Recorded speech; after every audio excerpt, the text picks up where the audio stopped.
So it is deadline day, and to state the obvious, it's literally Congress's job to fund the federal government. So it goes without saying that Congress, with the help of the White House right now, is not doing its job, since they are now barreling toward a shutdown if they can't agree on a spending deal by midnight tonight.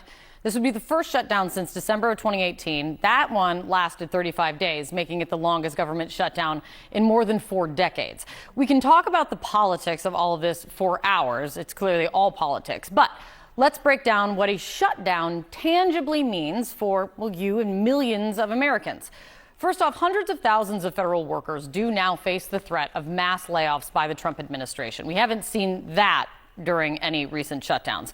Members of the military would be forced to work without pay over the duration of a shutdown, and not to mention the hundreds of thousands of employees who will likely be furloughed from the federal government and not paid until this thing is over. Major government programs will be impacted. The FDA is warning food inspections and drug manufacturing sites, they will close. They also warn that the safety of the food that your family gets, the way they're putting it is, quote, would be significantly impacted. And then you have the U.S. Travel Association. It is warning of flight delays, longer security lines, and canceled trips because of potential staffing shortages, as if airports didn't have enough issues on their hands already. National parks and museums, they may also close. The Park Service lost $400,000 per day during the most recent shutdown. Something to remember here, the longer a shutdown goes on, the more critical programs and benefits start to run out, like SNAP benefits, which is often known as food stamps, or WIC, the Supplemental Nutrition Program for women, infants, and children. They will start running out of remaining funding and may be unable to provide food for children and parents in need. Yes, the outlook is bleak when this thing drags on, but not everything shuts down. Essential services, they're kind of considered. The IRS will stay open thanks to funding that Democrats pushed in the Inflation Reduction Act in 2022. Visas and passports, those will continue to be issued. Most Justice Department staff would stay on the job. Social Security checks, which is always a big question, they will still go out. FEMA response, NOAA forecasters, they will remain on the job. Veterans care and veterans services, they will also continue. Yes. That was a lot to unpack and could all be solved simply by Congress doing its job. But the biggest point here is the more prolonged a shutdown is, the more uncertain the funding becomes for services that reach farther and wider. Sarah? That was a really good breakdown. And we should also mention that President Trump has threatened to make it more murky that mass layoffs, permanent ones, could happen with federal workers as well. So we will see what happens. And as you said, this is literally Congress's #1 job, which is to fund the government. Thank you so much, Kate. All right, today, the Senate is expected to vote again on that Republican-backed bill that would keep the government funded for 7 weeks. GOP leaders say there will be multiple opportunities to keep the government open. Democratic leadership met with the president for the first time in his second term, and no deal. CNN's Elena Treen is joining us now. Elena, the blame game is getting really, really nasty. The president leading the way, posting a racist fake video of Democratic leadership saying things they have not said. What are you learning as to where we're going here? Yeah, I mean, if that video is not a sense, Sarah, of just how far apart the two sides are, I don't know what is. I mean, look, I think what happened yesterday, the president finally saying that he would meet with congressional leaders, specifically, of course, the Democratic leadership in the House and the Senate, was a way for them to try to show really what their message is, what they're trying to communicate to the Americans, which is we are willing to negotiate, but not with the threat of a government shutdown looming over us. And that really was the message we heard when they left. Clearly, the meeting yesterday at the White House did not go well. We heard from Republican leadership, including the vice president, trying to describe what Democrats are doing in their eyes as hostage taking. Listen to how the vice president put it. You don't put a gun to the American people's head and say, unless you do exactly what Senate and House Democrats want you to do, we're going to shut down your government. I think we're headed to a shutdown because the Democrats won't do the right thing. I hope they change their mind, but we're going to see. Now, look, Sarah, I've had many conversations with people in that building behind me about all of this. And I can tell you, specifically when it comes to President Donald Trump, he does not view a shutdown as bad messaging for Republicans. And this has kind of been the case now for several days as it became clear that this was likely where Congress was heading. The president and a lot of people in the West Wing believe that a shutdown will get blamed on Democrats. That's typically how this works when, they are the minority party in Congress. However, of course, we have to see. I mean, a lot of people recognize as well that Republicans control not only the White House, but both chambers of Congress. But there's also people, and this is what I find to be one of the most interesting aspects of all of this, at least when you thrust the politics into this, is a lot of Republicans and specifically people closest to the president believe that it could be good politics for Republicans as it comes to the midterms, if they can look at really trying to blame Democrats over all of this. And so there hasn't been a lot on the White House's part to try to change things. Yes, they want to avoid a government shutdown, they argue, but they also recognize it could politically benefit them in the long run. Of course, we have to see whether or not that's actually the case when the shutdown is likely to happen in less than 17 hours from now.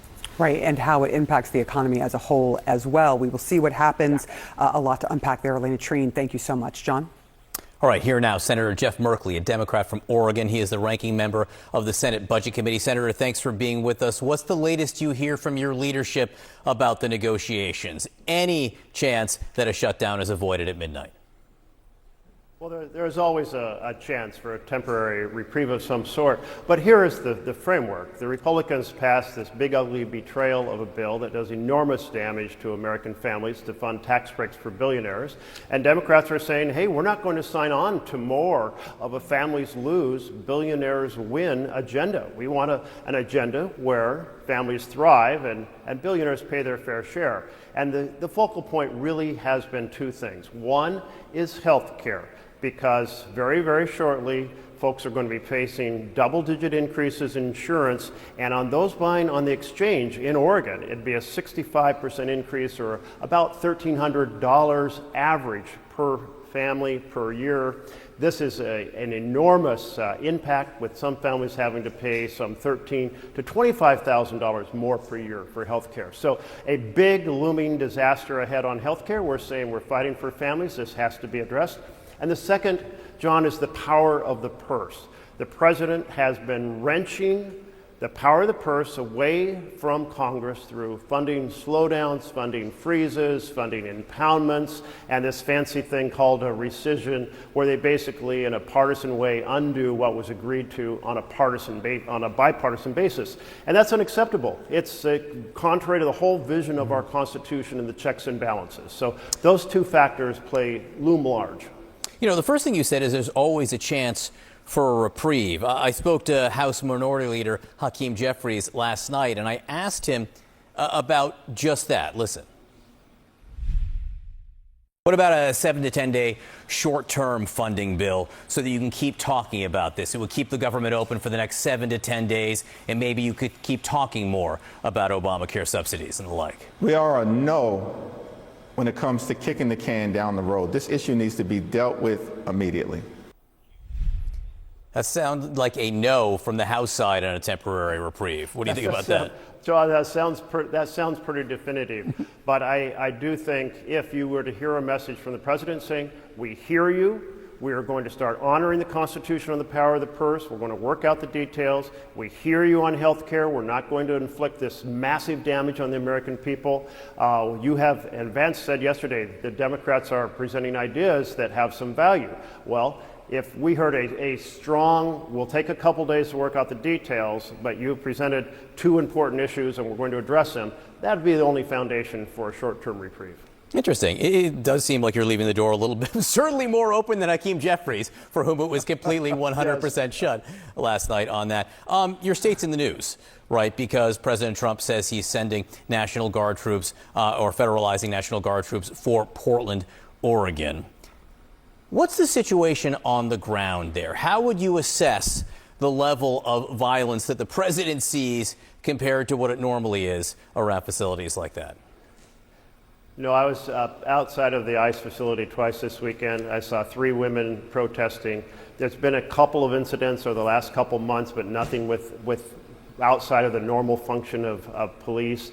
Portland has, among the 68 largest cities in the country, the largest drop in murder rate in the country.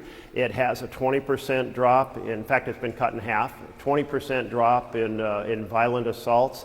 And Portland is pretty calm and peaceful and recovering, and business has been coming back downtown.